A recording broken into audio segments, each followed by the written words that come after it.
दोस्तों, न्यूज़शाला की शाम की चर्चा में आपका स्वागत है।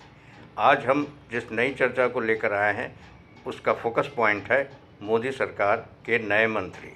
नए मंत्रियों ने अपना कामकाज संभालना शुरू भी कर दिया है। कुछ मंत्रियों ने काम संभाल लिया है और कुछ मंत्री संभालने वाले हैं, संभाल लेंगे अगले 1-2 दिन में।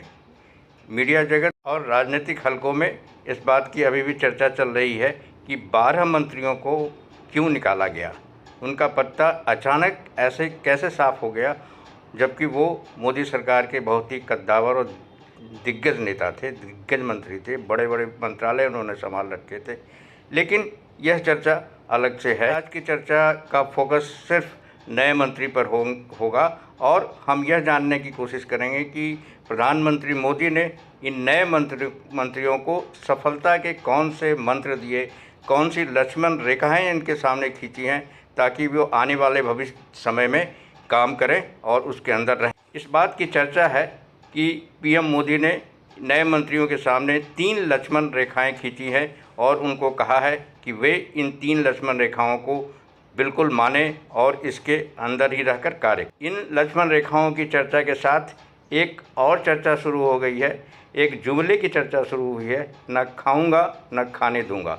आपको याद होगा कि पीएम मोदी जब 2014 में पहली बार प्रधानमंत्री बने थे तब उन्होंने यही नारा दिया था। इसका मतलब यह होता है कि भ्रष्टाचार बर्दाश्त नहीं किया जाएगा, हमारी सरकार में भ्रष्टाचार के लिए कोई जगह नहीं है, ऐसा उन्होंने कहा। ऐसा बताया जा रहा है कि पीएम मोदी ने नए मंत्रियों के सामने पहली लक्ष्मण रेखा यही खींची है कि भ्रष्टाचार बर्दाश्त नहीं किया जाएगा। आपको याद होगा जब 2014 में पीएम मोदी ने अपने लिए सरकार का अभियान शुरू किया, प्रचार अभियान शुरू किया, तो उन्होंने एक भ्रष्टाचार मुक्त साफ सुथरी सरकार देने का वादा किया था और आज भी वो अपने इसी वादे पर कायम रहना चाहते हैं और सबको रखना भी चाहते हैं। इसलिए यह पहली लक्ष्मण रेखा उन्होंने मंत्रियों को बताई।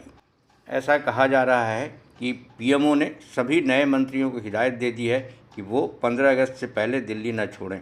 उनसे कहा गया है कि वे अपने मंत्रालय के कामकाज को अच्छे समझ लें ताकि कभी कोई उंगली न उठा सके, किसी को उंगली उठाने का मौका नहीं मिले और सरकार की किरकिरी होने का मौका भी नहीं पैदा हो।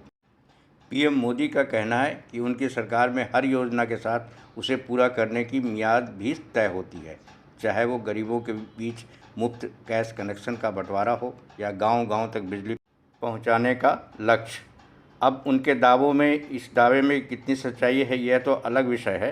फिलहाल तो हम उन लक्ष्मण रेखाओं की चर्चा कर रहे हैं जो पीएम मोदी ने इन नए मंत्रियों के सामने खींचे हैं और बताया है कि वे इसके अंदर रहकर ही कार्य करें और कार्य की सफलता की गारंटी सुनिश्चित करने में अपना पूरा ध्यान लगाएं। तीसरी लक्ष्मण रेखा जो खींची गई है वो है जश्न ना मनाएं और कोरोना प्रोटोकॉल का पालन करें। पीएम मोदी ने नए मंत्रियों के साथ शपथ ग्रहण के पहले जो मुलाकात हुई उसमें ही अपनी इस इच्छा को जाहिर कर दिया था और बाद में पीएमओ ने भी इस पर गाइडलाइन जारी कर दी है और कहा है कि मंत्री बनने के जश्न में कोरोना प्रोटोकॉल का उल्लंघन नहीं किया जाए। वैसे भी मंत्रियों को 15 अगस्त तक दिल्ली में ही रहने का निर्देश मिला है, वो अपने क्षेत्र में फ़िलहाल जा ही नहीं सकेंगे, इसलिए वहाँ जश्न होने का सवाल ही नहीं होता है। नवभारतटाइम्स.com की रिपोर्ट के अनुसार नए मंत्रियों को मीडिया की लाइमलाइट से भी बचने की सलाह दी गई है और ऐसा कहा गया है कि वे मीडिया में बयान देने से बचें और मीडिया के संपर्क में एक हद से ज़्यादा बिल्कुल न रहें। दोस्तों, न्यूज़शाला की इस सभा में आज बस इतना ही। कल फिर किसी नए विषय के साथ, किसी नई चर्चा के साथ हम हाजिर होंगे। तब तक के लिए नमस्कार। आपसे एक बार फिर गुजारिश है, यदि आपने हमारे चैनल को अभी तक सब्सक्राइब नहीं किया है तो उसे कर लें, लाइक भी करें, उस पर कमेंट भी करें और यह भी कहें कि आपको किस तरह की खबरें चाहिए। इससे हमें आगे काम करने की दिशा भी मिलेगी और हमारा उत्साह भी बनेगा और हमें यह लगेगा कि आप हमें देख रहे हैं, सुन रहे हैं और हमें पसंद भी कर रहे हैं।